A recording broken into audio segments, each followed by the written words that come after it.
यात्रा वृत्तांत। अब मेरे संन्यास दीक्षा की चर्चा होने लगी। महाराज श्री ने एक दिन कहा कि उन्होंने स्वयं तो किसी को संन्यास दीक्षा दी नहीं। मैं सोच रहा हूँ कि तुम्हें संन्यास कहाँ से दिलवाया जाए। मैं यह सुनकर चौंक उठा। मैंने कहा, महाराज जी, मेरी श्रद्धा, भावना, समर्पण सब कुछ आपके ही चरणों में है। किसी दूसरे स्थान की मेरे मन में कल्पना ही नहीं होती। मुझे दूसरा घर नहीं दिखाने की ही कृपा करें।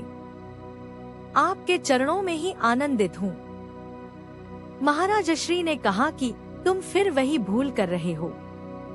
तुम अपने पूर्वाग्रह को छोड़ने के लिए तैयार ही नहीं हो। जो अपने पूर्वाग्रहों से चिपका रहता है वह साधक ही नहीं है। पूर्वाग्रह का अर्थ है स्मृतियों का मन में गहरा उतर जाना। फिर मनुष्य चाहकर भी उन स्मृतियों से नहीं उभर पाता। अपनी बुद्धि तथा भावनाओं के वशीभूत होकर ही तुम ऐसा कह रहे हो। अनावश्यक तर्क देकर गुरु इच्छा को झुठलाने का प्रयत्न क्यों करते हो? मैं चुप हो गया। वास्तव में ही गुरु इच्छा का आदर मेरी दृष्टि से ओझल हो गया था। फिर भी मैंने डरते डरते एक प्रश्न कर ही दिया। कहते हैं कि अंतर्गुरु की आवाज बहिर्गुरु की बात से अधिक महत्वपूर्ण है। महाराज श्री बोले, अवश्य है, किंतु अंतर्गुरु की आवाज हो तब न। प्रायः साधक के विकारों, भावनाओं तथा पूर्वाग्रहों की आवाज होती है, जिसे वह अंतर्गुरु की आवाज मान लेता है। अभी तुम अंतर्गुरु की आवाज की बात मत करो। यह बहुत बात की अवस्था है। फिर महाराज श्री ने कहा, मैंने सोचा है कि तुम हमारे गुरु बंधु काशी के स्वामी नारायण तीर्थ जी से संन्यास दीक्षा ले लो। स्वामी नारायण तीर्थ जी महाराज से मैं भली भांति परिचित था। उत्तरकाशी में उनकी सेवा में 2-3 महीने व्यतीत कर चुका था। उनका स्नेह भरा मुस्कुराता चेहरा आज भी मेरी आंखों के सामने था। उनकी सरलता तथा सौम्यता आज भी मेरे मन को मोहित किए हुए थी। उनका नाम सुना तो मुझे संतोष हुआ। श्री स्वामी जी महाराज की मुझ पर कृपा भी थी। निश्चय हुआ कि उन्हें पत्र लिखकर पूछा जाए। अंततः पत्र लिखा गया, स्वीकृति भी आ गई। काशी जाकर सारी बात करने तथा कार्यक्रम तय करने का भी निश्चय हो गया। कार्यक्रम ऐसे बना कि पहले जगन्नाथपुरी, कलकत्ता, गया, बैजनाथ धाम होते हुए काशी पहुंचा जाए। वहां बात करके फिर ऋषिकेश जाया जाए। काफी लंबे समय तक देवास से बाहर रहने का कार्यक्रम था। महाराज श्री तथा मैं भोपाल, सागर, जबलपुर, बिलासपुर होते हुए रायपुर पहुँचे। वहां एक दिन भिलाई स्टील प्लांट देखने गए। रायपुर से एक दंपति हमारे साथ हो गए तथा हम जगन्नाथपुरी पहुंच गए। रास्ते में रेलगाड़ी में महाराज श्री ने तीर्थ यात्रा के विषय में बोलते हुए कहा कि यह चंचल मन वालों के लिए साधना है। मन की चंचलता से शरीर भी चंचल होकर भटकता फिरता है। यदि भटकना ही है तो कहीं अच्छा है, भगवान के लिए भटका जाए। दूसरे तीर्थ यात्रा में कष्ट बहुत उठाने पड़ते हैं, जिससे सहन करने की आदत हो जाती है। शांत रहते हुए कई बार अपमान भी सहन करना पड़ता है। यह सब तप का ही स्वरूप है। यदि तीर्थ यात्रा काल में शास्त्रीय नियमों का पालन किया जाए, सत्य, क्षमाशीलता, इंद्रिय निग्रह, दया तथा सरलता आदि सद्गुणों का अभ्यास किया जाए, तो सामान्य जीवन में भी वैसा ही स्वभाव बन जाता है। प्रश्न, यदि व्यवहार में रहते हुए ही सद्गुणों का अभ्यास किया जाए तो तीर्थ यात्रा की क्या आवश्यकता है? उत्तर, कोई आवश्यकता नहीं। किंतु यदि यह सद्गुण स्वभाव में नहीं हो तो व्यवहार में रहकर स्वभाव बनाना कठिन है। इसीलिए शास्त्रकारों ने तीर्थ यात्रा का विधान किया ताकि कुछ समय के लिए मनुष्य व्यवहार से हटकर कष्ट सहन करने तथा सद्गुणों को धारण करने का अभ्यास कर सके। हम लोग भी इस समय तीर्थयात्री हैं, किंतु इस बात का ध्यान रहे कि केवल जल में शरीर डुबो देने से ही तीर्थ स्नान नहीं हो जाता। यह स्नान तो केवल बाहर का ही है। ऐसा स्नान आप नित्य प्रति करते हैं। तीर्थ स्नान में मन निर्मल होना चाहिए। तीर्थ यात्रा के बहाने साधकों को कई बातों के अभ्यास का अवसर मिल जाता है। आज जो लोगों पर तीर्थ यात्रा का कोई प्रभाव दिखाई नहीं दे रहा, उसका कारण यही है कि शास्त्रीय नियमों पर ध्यान नहीं दिया जाता। यदि स्नान का महत्व होता तो सबसे पहले जलचरों का कल्याण होना चाहिए था, जो जल में ही जन्मते मरते हैं तथा जीवन का प्रत्येक क्षण स्नान करते हुए व्यतीत करते हैं। विषयों के प्रति आसक्ति को ही मल कहा है तथा विषयों के प्रति वैराग्य ही निर्मलता है। चित्त में यदि विकार भरे हों तो केवल तीर्थ स्नान से ही मन निर्मल नहीं हो जाता। यदि किसी पात्र में विष भरा हो तथा उसे सैकड़ों बार भी तीर्थ जल में डुबोया जाए तो उसके अंदर का विष समाप्त नहीं होता। हाँ, यदि डुबोने से पूर्व पात्र का मुंह खोल दिया जाए तो तीर्थ जल विष को धो डालता है। नियमों का पालन ही मन का मुंह खोलना है। यदि मन के अंदर का भाव शुद्ध न हो तो तीर्थों पर जाकर किया गया सभी दान, यज्ञ, तप, पठन पाठन व्यर्थ है। तीर्थ सेवन मन में भाव भरने का बहाना है तथा भाव मन को निर्मल करता है, अर्थात वास्तव में भाव ही तीर्थ है। जो मनुष्य अपनी इंद्रियों को वश में रखता है, मन में सत्य, संतोष, दया, धर्म को धारण करता है, राग द्वेष, क्रोध तथा पापाचार से दूर रहता है तथा सदा अपने स्वामी प्रभु की ही सेवा में लगा रहता है, वह जिस भी देश में रहता है वही उसका तीर्थ हो जाता है। सबसे बड़ा मानस तीर्थ है। इसमें यदि ज्ञान, प्रेम तथा भाव का जल भरा है तो उससे स्नान करने से मन का मल धुल जाता है। तीर्थ यात्रा मन में झांकने का अवसर प्रदान करती है। प्रश्न: किंतु तीर्थ का मुख्य केंद्र तो देव दर्शन होता है, जैसे बद्री नारायण, जगन्नाथ मंदिर, रामेश्वरम, सोमनाथ आदि, या गणपति, दत्त या भगवती के स्थान, जबकि आप केवल स्थान की ही बात कर रहे हैं। उत्तर: तीर्थ का अर्थ ही पावन जल है, जिसके पान करने, जिसमें स्नान करने तथा जिसके दर्शन करने से मन का मैल धुलकर निर्मलता आ जाती है। फिर नेत्रों की तुष्टि के लिए देव मंदिर प्रकट किए गए, उन्हें भी तीर्थों के अंतर्गत ही माना गया। फिर कानों की तुष्टि के लिए भजन, कीर्तन, सत्संग तथा घंटा, घड़ियाल की व्यवस्था का विकास हुआ।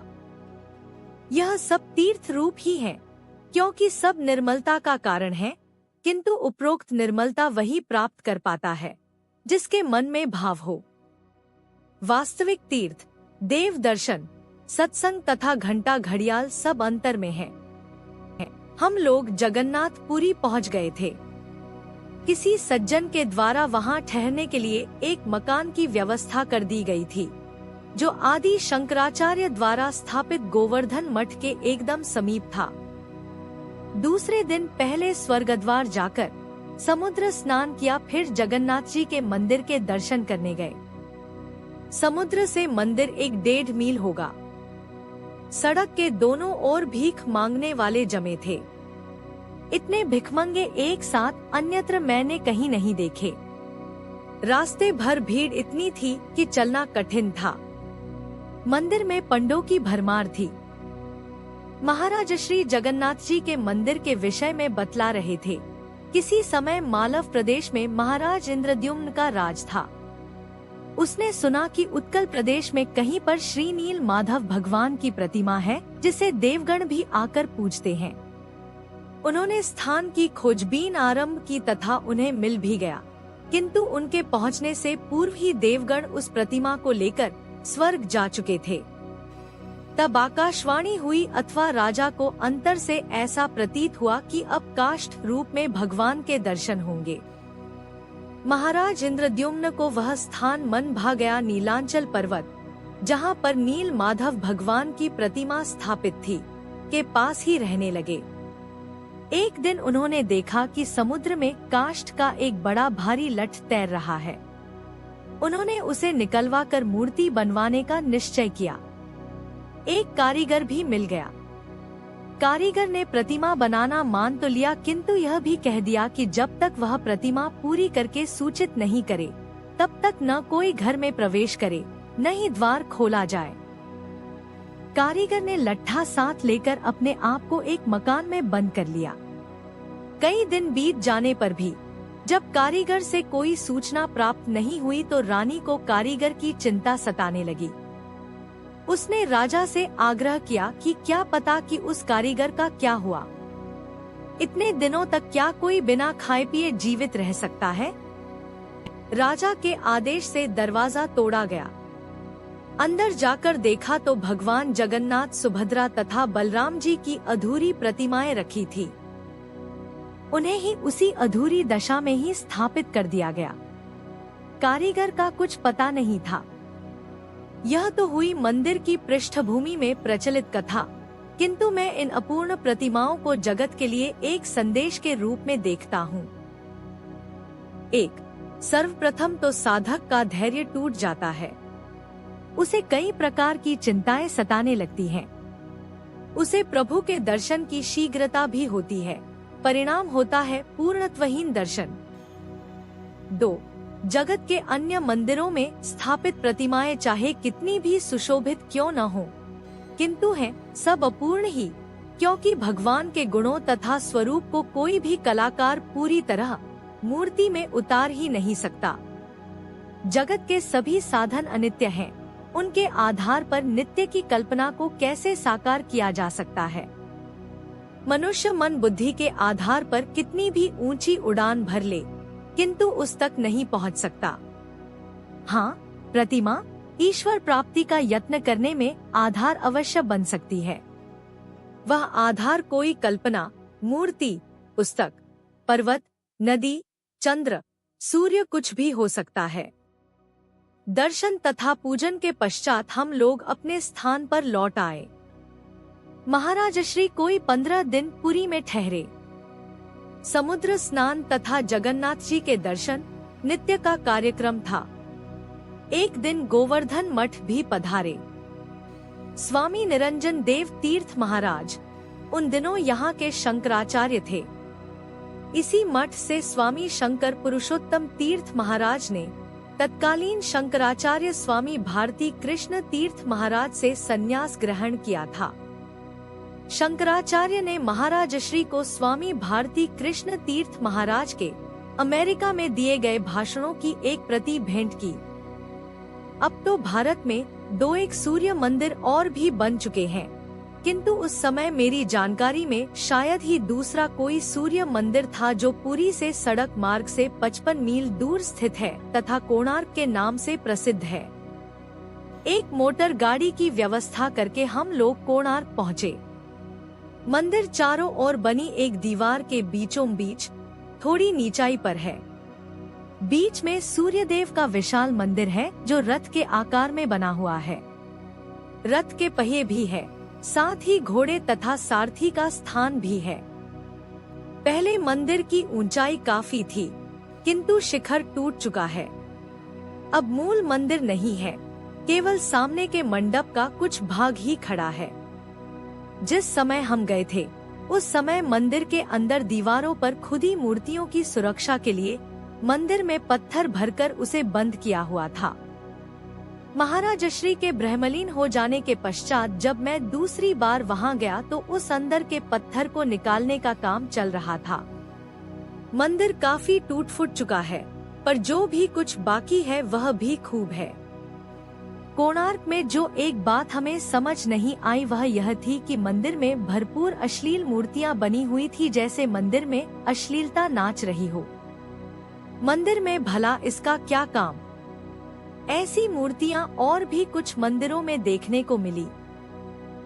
यह बात केवल उड़ीसा में ही नहीं, समस्त भारत में, विशेषकर पूर्वी भाग के प्राचीन मंदिरों में देखी गई। नेपाल में मेरा जाना तो नहीं हुआ, पर सुना है कि यह बात वहाँ भी है। महाराज श्री का इस विषय में विचार जानने के लिए उनसे पूछा गया। उत्तर: युग युग में विचारधारा तथा साधना प्रणाली बदलती रहती है। कहा तो यह जाता है कि वज्रपात से रक्षा के लिए ऐसा किया जाता था, परंतु यह बात कुछ समझ में नहीं आती कि वज्रपात का इससे क्या संबंध है। ऐसा लगता है कि जब तांत्रिक साधनाओं का अवमूल्यन हो गया तथा वाममार्गीय साधनाओं का प्रचार बढ़ गया, तभी से संभवतः ऐसे मंदिरों का निर्माण आरंभ हो गया या विद्यमान मंदिरों में ऐसी मूर्तियां बना दी गई। मूल रूप में वाममार्ग भी आध्यात्मिक ही था, जिसने कालांतर में विकृत रूप धारण कर लिया था। मंदिर में अश्लील मूर्तियों का यह अर्थ भी हो सकता है कि अध्यात्म वासनाओं, आशाओं तथा आकर्षणों से घिरा है। उनको लांघ कर ही साधक को ठाकुर तक पहुंचना है। मंदिर जाते समय भक्त के आसपास वासनाएं बिखरी पड़ी होती हैं, किंतु उसे अपना लक्ष्य मंदिर की केंद्रीय पूज्य प्रतिमा पर ही स्थिर रखना है। सुना है कि कहीं कहीं गर्भगृह के अंदर तक अश्लील मूर्तियां हैं। यहाँ भी देखो, शिखर पर भी ऐसे चित्र खुदे हुए हैं, अर्थात जगत वासनाएं काफी दूर तक भक्त का पीछा करती हैं, जिन्हें भक्त को अनदेखा करना होता है। कोणार्क से हमारी गाड़ी साक्षी गोपाल के मंदिर की ओर चल दी। मंदिर पहुंचकर दर्शन करने के पश्चात महाराजश्री कहने लगे, इस मंदिर से संबंधित प्रचलित कथा के विस्तार में मैं नहीं जाता, बस इतना ही समझो कि एक भक्त को कभी किसी साक्षी की आवश्यकता पड़ी, जबकि साक्षी कोई था नहीं। तब गोपाल जी स्वयं प्रकट हो गए तथा उस भक्त की साक्षी दी। वही गोपाल यहाँ साक्षी के रूप में पूजे जाते हैं। मैं इसको आध्यात्मिक दृष्टि से लेता हूँ। गो का अर्थ है इंद्रिया, जो शक्ति इंद्रियों को क्रियाशील करती है, उन्हें बोलाती, चलाती तथा पकड़ती छोड़ती है। जिस शक्ति से युक्त होकर मन संकल्प करता है, वह शक्ति इंद्रियों के शुभाशुभ कर्मों तथा मन के अच्छे बुरे भावों, विचारों तथा संकल्पों की साक्षी भी है, अर्थात वह शक्ति ही साक्षी गोपाल है। उसी साक्षी तथा शक्ति प्रदाता साक्षी गोपाल की यहाँ प्रतिमा के माध्यम से पूजा होती है। वही शक्ति पूज्य, उपास्य तथा प्राप्तव्य है, इसलिए इसका नाम साक्षी गोपाल है। हम लोग पुरी वापस लौट आए। पुरी एक बड़ा तीर्थ तो है ही, पर हमारी परंपरा का तो वह मुख्य तीर्थ है, क्योंकि शक्तिपात विद्या के आदि प्रवर्तक स्वामी गंगाधर तीर्थ जी महाराज की यही साधन स्थली है। यहीं पर चंदन तालाब के किनारे एक छोटी सी कुटिया में उनका निवास था। शांत एकांत जीवन, सतत साधन साधना, न किसी से मिलना, न कहीं जाना। यही पुरी में ही उन्होंने स्वामी नारायण तीर्थ देव महाराज को शक्तिपात की दीक्षा देकर परंपरा की नींव रखी। एक दिन हम चंदन तालाब देखने गए। स्वामी गंगाधर तीर्थ महाराज के समय के चंदन तालाब की आसपास की परिस्थितियों तथा वातावरण में अब काफी बदलाव आ चुका था। उस समय सब जंगल था, जिसमें विरक्त साधुओं की कुटियाएं थी। अब आबादी, मकान, गलियां विकसित हो चुके थे। एक नगर का पूरा वातावरण वहां विद्यमान था। चंदन तालाब के जिस ओर स्वामी जी महाराज की कुटिया थी, वहां महाराजश्री ने इधर उधर घूमना आरंभ कर दिया। आगे आगे महाराजश्री हाथ में छड़ी लिए हुए तथा पीछे पीछे हम सब। पहली गली में गए, फिर दूसरी में, फिर तीसरी में। तीसरी गली में प्रवेश करते ही महाराजश्री के चेहरे के भाव बदलने लगे। थोड़ी ही दूर जाकर रुक गए, कुछ देर खड़े रहे, फिर बोले, यहाँ थी गंगाधर तीर्थ महाराज की कुटिया, वहाँ लकड़ी कोयले का एक टाल था। महाराजश्री कहते रहे, यही थी, यही थी। श्री स्वामी महाराज की साधन रश्मियां अभी तक इस स्थान पर तरंगित है। लकड़ी कोयला बेचने वाले इन बेचारे लोगों को क्या पता कि यह कैसे पवित्र स्थान पर अपना धंधा चला रहे हैं। हम लोग अपने स्थान पर लौट आए। इतने दिनों में कुछ स्थानीय लोगों से भी परिचय हो गया था। कुछ लोग शाम के समय नियमित आने भी लगे थे। रायपुर से आए दंपति एक सप्ताह हमारे साथ रहने के पश्चात वापस चले गए थे। पीछे महाराजश्री तथा मैं दो ही रह गए थे। कार्यक्रम पूर्ववत चलता रहा। प्रातः समुद्र स्नान, फिर जगन्नाथ जी के दर्शन, सायंकाल थोड़ा घूमना तथा आने वाले लोगों से मिलना। भोजन के लिए मंदिर से प्रसाद आ जाता था। आने वाले लोगों से महाराजश्री ने चर्चा की। हमारे आदिपुरुष स्वामी गंगाधर तीर्थ जी महाराज इस नगर में आज से 70-80 वर्ष पूर्व तक चंदन तालाब के किनारे एक कुटिया में रहा करते थे। फिर दिशा समझकर कहा, जहाँ इस समय लकड़ी कोयले का एक टाल है, वहीं उनकी कुटिया थी, ऐसा हमको अनुभव होता है। आप में से यदि कोई म्यूनिसिपल कमेटी के कार्यालय में जाकर पुराना रिकॉर्ड देख सके तो यह ज्ञात हो सकता है कि वहाँ क्या था। दूसरे दिन एक सज्जन ने आकर बताया, महाराज जी, वहाँ तो किसी कराली नाम के ब्रह्मचारी की कुटिया थी। महाराजश्री एकदम उछल पड़े। बस ठीक है, वह कुटिया कराली ब्रह्मचारी की ही थी तथा वह स्वामी जी महाराज का ही ब्रह्मचारी था। कुटिया उसी के नाम पर ही थी, जो उसने स्वामी जी महाराज को रहने के लिए दे दी तथा स्वयं समीपस्थ एक धर्मशाला में रहने के लिए चला गया। श्री स्वामी जी महाराज की भिक्षा वही ब्रह्मचारी लाया करता था। अब महाराजश्री सोचने लगे कि किसी प्रकार यदि वह जगह मिल सके तो वहाँ कोई स्थान निर्माण करके किसी साधु ब्रह्मचारी को रख दिया जावे। महाराजश्री ने कुछ लोगों से बात भी की, किंतु कोई तैयार नहीं हुआ। मैंने निवेदन किया कि यदि मुझे आदेश हो तो मैं रहने के लिए तैयार हूँ। पहले स्थानीय लोगों के माध्यम से जगह लेने का प्रयत्न करना होगा, किंतु महाराजश्री ने कहा कि यह काम तुम्हारे लिए नहीं है। परिणाम यह हुआ कि महाराजश्री का यह विचार बिना कोई आकार लिए वैसे ही समाप्त हो गया। जगन्नाथपुरी से महाराजश्री तथा मैं कलकत्ता पहुँचे। एक मारवाड़ी परिवार के यहाँ रहने की व्यवस्था थी। मकान काफी बड़ा था जिसमें कई परिवार रहते थे। मारवाड़ी परिवार तीसरी मंजिल पर रहता था। हमारे ठहरने की व्यवस्था नीचे एक कमरे में थी। गली बहुत गंदी थी। नालियों का पानी रुका था जिससे सब ओर बदबू फैली थी। 3 दिन वहाँ रहे। नरक की कल्पना साकार हो गई। यहाँ हमने दक्षिणेश्वर, वेलूर मठ, काली मंदिर तथा बोटानिकल गार्डन की यात्रा की। दक्षिणेश्वर, यहाँ किसी समय विश्व प्रसिद्ध रामकृष्ण परमहंस रहा करते थे। रानी रासमणी द्वारा निर्मित कराया गया यह स्थान गंगा जी के ठीक किनारे पर है। गंगा जी की तरफ किनारे पर एकादश शिवलिंग के मंदिर हैं। उनके सामने बीचों बीच काली माता का मंदिर है। एक तरफ वह कमरा है जिसमें परमहंस जी रहा करते थे। गंगा जी की तरफ एक वरांडा है जिसमें परमहंस जी प्रायः खटिया पर बैठे गंगा जी के दर्शन करते तथा भक्तों से मिला करते थे। कमरे में उनके आराम करने का पलंग तथा अन्य स्मृति चिन्ह रखे हैं। मंदिर के बाहर परमहंस जी की धर्म पत्नी शारदा देवी तथा रानी रासमणी की समाधियां है। वह वटवृक्ष जिसके नीचे ध्यान किया करते थे यही है।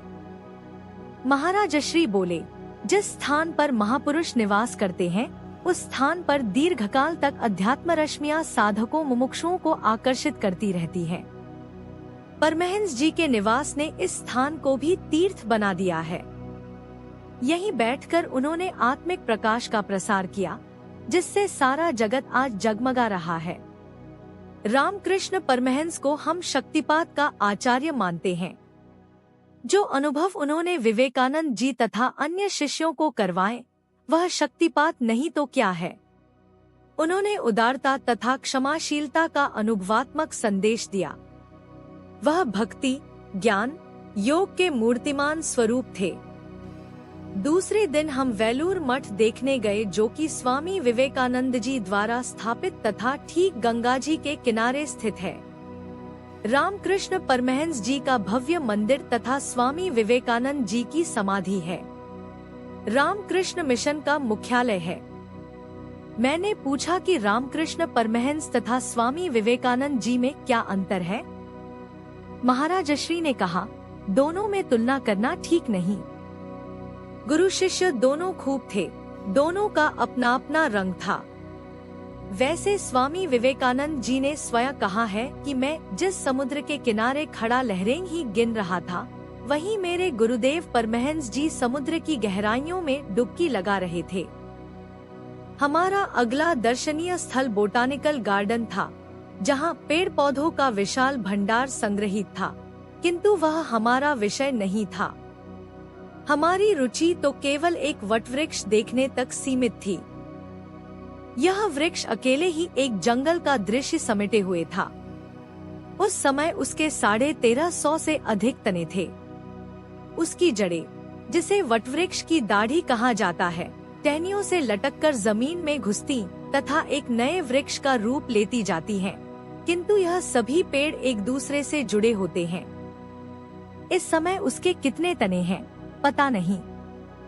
इसके अतिरिक्त हमने काली माता के मंदिर के दर्शन किए। कलकत्ता से हमने गया के लिए प्रस्थान किया। रास्ते में डेरी आन सोन नामक मीलों लंबा रेलवे का पुल आया। गया पहुंचकर भारत सेवक समाज की धर्मशाला में ठहरे। महाराज श्री यह चाहते थे कि मैं संन्यास लेने से पूर्व सभी पितरों का पिंडदान करूं, इसीलिए वह मुझे गया लेकर आए थे। धर्मशाला के स्वामी जी ने एक ब्राह्मण को बुलाकर सारी व्यवस्था कर दी। दिन भर का कार्यक्रम था। महाराज श्री अकेले रहेंगे, इसलिए उन्हें स्नानादि करवाकर खाने पीने का सब सामान उनके पास रखकर मैं ब्राह्मण के साथ हो लिया। सभी कार्य निपटा कर सायकाल को लौटा। दूसरे दिन हम बौद्ध गया देखने गए। गया से कोई 7 मील दूर यहाँ बुद्ध भगवान का अति विशाल मंदिर है। मंदिर के पीछे बोधि वृक्ष, जिसके नीचे एक ओटला चबूतरा बना है। इसी ओटले पर ध्यान करते हुए भगवान बुद्ध ने ज्ञान प्राप्त किया था। बोधि वृक्ष तो अब तक कहाँ रहा होगा, उसके स्थान पर दूसरा वृक्ष लगा दिया गया होगा। मंदिर में ढोल के आकार के घूमने वाले अनेकों ड्रम लगे थे, जिन्हें लोग घुमा रहे थे। मैंने महाराज श्री से उनके विषय में जिज्ञासा प्रकट की तो वह बोले, यह उनकी माला है। ड्रम घुमाते तथा मंत्र पढ़ते जाते हैं। संभवतः उनकी मान्यता है कि ड्रम घुमाने तथा साथ साथ जप करने से उनका आवागमन का चक्र टूट जाता है। सबकी अपनी अपनी मान्यताएं तथा साधन प्रणालियां हैं। साधक के लिए सभी प्रणालियों का आदर करना कर्तव्य है। गया से हम बैजनाथ धाम पहुँचे। गाड़ी में महाराज श्री ने बताया कि 3 स्थानों पर बैजनाथ का मंदिर है। सभी ज्योतिर्लिंग होने की बात करते हैं। बिहार में बैजनाथ धाम, महाराष्ट्र में परली बैजनाथ तथा कांगड़ा हिमाचल में बैजनाथ। यह पुजारियों तथा आचार्यों का बुद्धि विलास है, भक्त को तो शंकर से काम है। अब हमें काशी, वाराणसी पहुंचना था, जहां सिद्धयोग आश्रम के अधिष्ठाता स्वामी नारायण तीर्थ जी महाराज का निवास था। यह काशी का मेरा प्रथम प्रवास था। महाराज श्री भी सारी यात्रा से अधिक यहाँ आकर प्रसन्न थे। नित्य गंगा स्नान तथा काशी विश्वनाथ दर्शन का क्रम चलता रहा। कितने दिन यहाँ रहे अब याद नहीं, 10-1 दिन तो रहे ही होंगे। कालक्रम से मंदिरों का भी प्रकटीकरण चलता रहता है। विश्वनाथ का मंदिर ध्वस्त हुआ तो कहा जाता है कि आदि शंकराचार्य महाराज ने स्वयं इसकी पुनर्स्थापना की। फिर ध्वस्त हुआ तो इंदौर की महारानी अहिल्याबाई ने पुनः इसे बनवा दिया। यह मंदिर भी 12 ज्योतिर्लिंगों में से एक है। वैसे तो काशी मंदिरों की नगरी है, किंतु भुंडीराज गणेश, अन्नपूर्णा, काल भैरव, बिंदु माधव मंदिर मुख्य है। गंगा जी तो हैं ही। महाराज श्री ने कहा कि ऐसा कहा जाता है कि काशी का कभी नाश नहीं होता, क्योंकि यह शंकर जी के त्रिशूल पर टिकी है। दूसरे आध्यात्मिक विचारक काशी को एक आध्यात्मिक अवस्था विशेष मानते हैं। चित्त चंचल है, वृत्तियां बदलती रहती हैं, भाव तथा आशाएं भी परिवर्तित होते रहते हैं, किंतु काशी अवस्था सदा एक समान बनी रहती है। काशी में मरने पर मुक्ति लाभ होता है, अर्थात जो उस अवस्था विशेष में देह त्याग करता है उसका पुनर्जन्म नहीं होता। काशी सदा से ही भारत की आध्यात्मिक विचारधारा एवं पांडित्य का केंद्र रही है। यहाँ हजारों की संख्या में मंदिर, आश्रम तथा पाठशालाएं हैं। काशी का एक साधारण मनुष्य भी दूसरी जगहों के विद्वानों से श्रेष्ठ समझा जाता रहा है। स्वामी नारायण तीर्थ जी महाराज से कार्यक्रम तय कर लिया गया। श्री स्वामी जी महाराज ने अप्रैल महीने में ऋषिकेश आना तथा मई महीने में संन्यास दीक्षा प्रदान करना स्वीकार कर लिया। मैं महाराजश्री के साथ इलाहाबाद चला गया, जहां त्रिवेणी संगम है, महान तीर्थ है। 12 वर्ष में एक बार कुंभ मेला लगता है, जिसमें करोड़ों लोग भाग लेते हैं। प्रतिवर्ष माघ मास में सत्संग की बहार रहती है। भारतवर्ष की प्राचीन संस्कृति मेलों के द्वारा विकसित, नियंत्रित एवं पुष्ट होती रही है। यहाँ धर्म सभाएं होती हैं, सत्संग स्नान होता है, धार्मिक आयोजन होते हैं तथा यहाँ लिए गए निर्णय लाखों लाखों भक्तों द्वारा भारत के कोने कोने में पहुँच जाते हैं। कुंभ मेला सबसे बड़ा है। एक विदेशी सज्जन ने मेले में इतने लोगों को देखा तो पूछा, इन लोगों को निमंत्रण पत्र किसने भेजा? हम ऋषिकेश पहुंच चुके थे। गंगा जी तो काशी तथा इलाहाबाद में भी थी, किंतु महाराज श्री जितने हर्षित ऋषिकेश में गंगा जी के दर्शन पाकर अनुभव करते थे, अन्यत्र नहीं। पता नहीं ऋषिकेश तथा गंगा जी का कौन सा संबंध उन्हें दिखाई देता था। इस बार हम एक भक्त के खाली पड़े त्रिवेणी घाट वाले मकान में ठहरे थे। 2 कमरे नीचे थे, 2 ऊपर थे। 6 महीने तक हम इसी मकान में रहे।